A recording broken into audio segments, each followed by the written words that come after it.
Hello everyone, this is Shannon from That's So Pal, and today I'm doing a series review of the Baldwin Village trilogy by Jackie Lau, which includes The Ultimate Pie Day Party, Ice Cream Lover, and Man vs. Durian.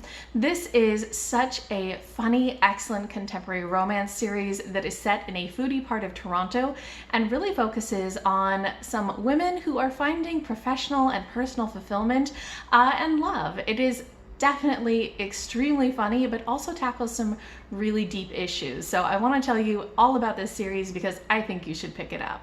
So first, let me tell you about each of the stories in this series. The first is The Ultimate Pie Day Party.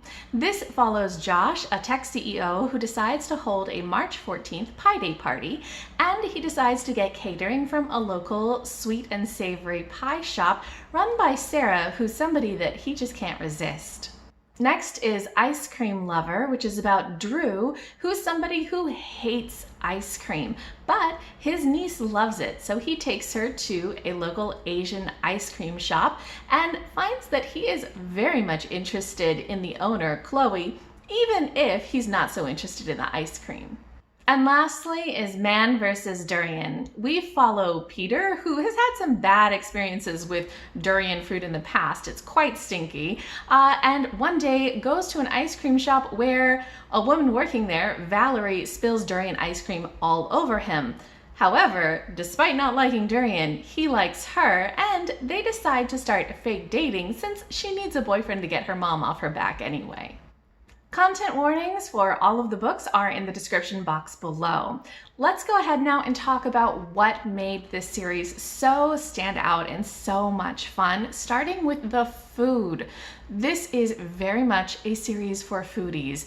There are so many descriptions of food throughout the whole series, and each one is just so delicious sounding. The different savory and sweet pies from the first one, all of the different ice cream flavors like Vietnamese coffee and taro and black sesame, so many great descriptions of gorgeous flavors. And the city that they're in, this area of Toronto, Baldwin Village, is filled with tons of different restaurants that they're constantly going out to, like a Korean Polish fusion place. If you read the series, you will crave so many delicious foods. It was just such a fun part of the series. Next, the humor in these books was so much fun. I laughed out loud constantly while reading these stories. There's a ton of very funny banter. There's also a lot of very funny relationships, just over the top parents and siblings and interactions with customers.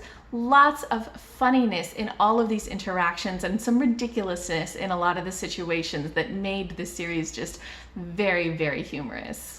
All of that fun and humor in the series is so great, especially because it helps balance out a lot of the other heavier and deeper topics and issues that are addressed.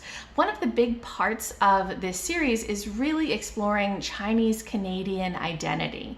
So many of these characters are Chinese Canadian, and I love the way that the series as a whole just explored different facets of that. Each of the characters has a different experience of being Chinese Canadian, maybe in the way that they relate to their parents, the expectations or the interfering nature of some of the parents and not others, the way that maybe gossip travels, a lot of these issues of the community, as well as just personal identity. For example, in Ice Cream Lover, Chloe is really struggling to connect to her Chinese heritage, and so she opens the Asian flavored ice cream shop. Her mother was Chinese Canadian, but her dad is white Canadian, and she really doesn't have much connection to that Chinese part of her heritage and is trying to explore that through her ice cream shop. I just loved the way that so much of these books focused on that identity aspect.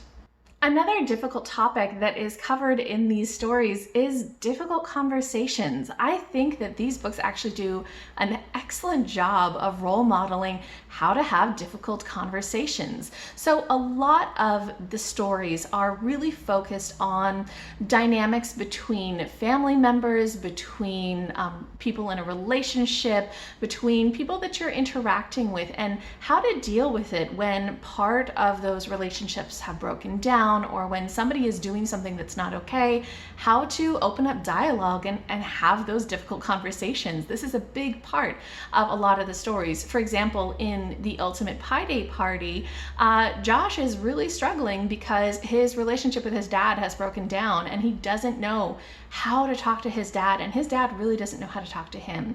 And so that really forms the backbone of a lot of the stories, how to have these difficult conversations, and I loved it. And lastly, I loved how feminist this series is. It is just so focused on women and their growth and finding fulfillment professionally and personally and romantically.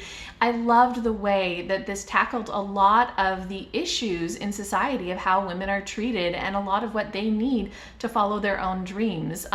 It really tackles a lot of things like calling men out for mansplaining or dealing with a lot of issues related to the expectations put on women in relationships, or the expectations of sexual performance, or things like sexual harassment. So many different issues related to women and how they find their place in society, and really these women bucking against some of the issues that they face. I think that this was done really well, especially in Man versus Durian, where Valerie has had some very bad experiences with a lot of issues related to kind of the Me Too movement, things like how she's been treated in the workplace, things like the sexual pressures and expectations from previous relationships, and her really finding a way forward and finding a way to value herself sexually and professionally and really demand that kind of respect from others. Overall, I think that the Baldwin Village series is just such a great series. I will say that there is a little bit of drama in some of the kind of third act conflicts, especially in the first book. But even so, I think that this series is just really, really solid. It's very funny.